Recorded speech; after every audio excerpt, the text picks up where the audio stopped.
निकी, मला सांग की मी हस्बंड म्हणून कुठे चुकलो?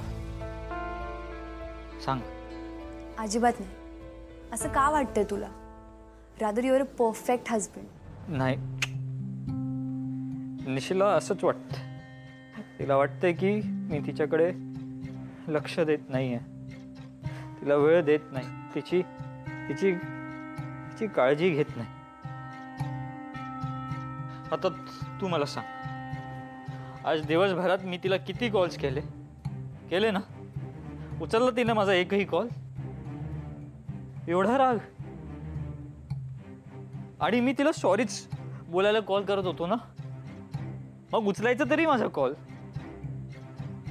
आता तू मला सांग, अजून काय करू मी की तिचा माझ्यावरचा राग कमी होईल?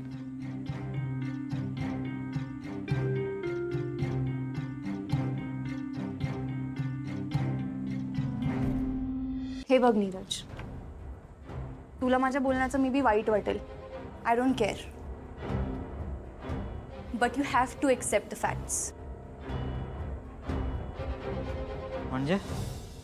म्हणजे अरे निशी तुझ्यासाठी कधीच आयडियल पार्टनर नव्हते.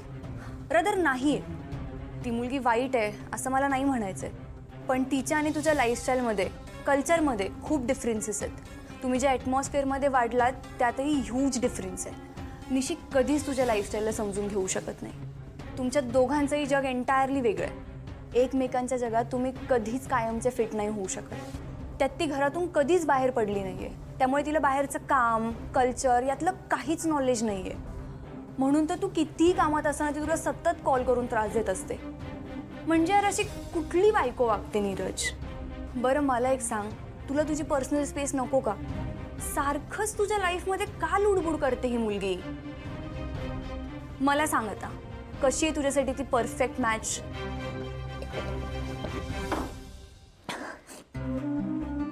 की अगं,